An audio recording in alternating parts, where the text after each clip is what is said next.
Hi Susan. കല്യാണം കഴിഞ്ഞ പിന്നെ ബർത്ത്ഡേയൊന്നും ആഘോഷിക്കാൻ പറ്റിയിട്ടില്ല. ആളൊരു പഞ്ചനാണെന്നേ. ഹോട്ടലിലാകുമ്പോ ഫ്രീഡം കിട്ടും, അതുകൊണ്ടാണ് നിങ്ങളൊക്കെ വിളിച്ചത്. ഏയ് ഇങ്ങോട്ടോ, ഇങ്ങോട്ട് ഞാൻ ആരെയും ക്ഷണിക്കാറില്ല. പ്ലേസ് ഒരു കണക്കിനാണ് ഞാൻ തന്നെ ജീവിച്ചു പോകുന്നത്. ഏതു നേരം നോക്കിയാലേ മോളെ മോളെ മോളെ. ഓ, വല്ലാത്തൊരു ശല്യം. ഫാദറിലായ എന്നെ എത്ര വട്ടം ഞാൻ പറഞ്ഞതാണെന്നറിയോ, ഒരു സർവന്റിനേക്കാൾ കേൾക്കണ്ടേ.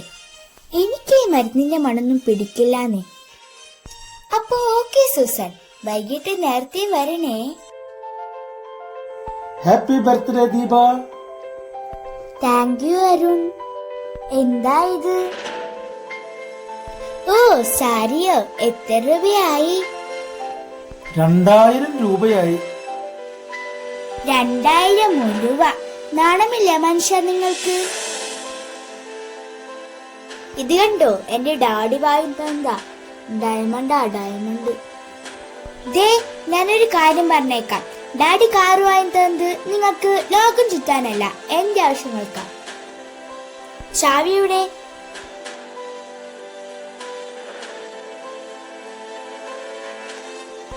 ദീപ, ഞാനൊരു കേക്ക് വാങ്ങിയിട്ടുണ്ട്. അച്ഛനുള്ളതല്ലേ, നമുക്കത് മുറിച്ചിട്ട് പോയാ പോരെ നിനക്ക്? കേക്കോ?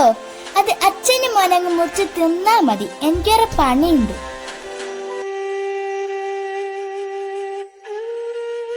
അച്ഛാ, അവള് പോയല്ലേ?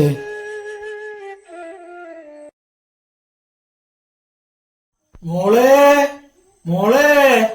ദാ വരണു, കഞ്ഞി തരാട്ടോ. ദീപ, ഏട്ടനോ? Happy birthday Deepa. Thank you. എന്താ ഒരു പൊതി? ഓ സാരിയോ? എത്ര രൂപയായി ഇതിന്? 500 രൂപ. 500 രൂപയോ? കണ്ട ഒരു 2000ന്റെ മതിപ്പൊക്കെ തോന്നും. നീ സാരി ഉടുത്തിട്ട് പെട്ടെന്ന് വായോ, ഞാൻ ഒരു കേക്ക് വാങ്ങിയിട്ടുണ്ട്, നമുക്കത് മുറിക്കാം. അച്ഛന് കഞ്ഞി കൊടുക്കട്ടെ. അപ്പോഴേക്കും ചേട്ടൻ കുളിച്ചിറങ്ങിയവാ, ഞാൻ പായസം ഉണ്ടാക്കിയിട്ടുണ്ട്. അച്ഛാ, കഞ്ഞി കുടിക്ക.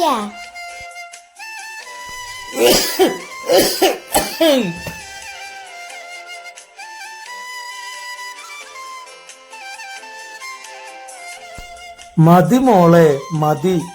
കുറച്ചുകൂടി കുടിക്ക അച്ഛാ, രാവിലെ ഒന്നും കഴിച്ചില്ലല്ലോ. അച്ഛനും മതിയായിട്ടാ മോളെ.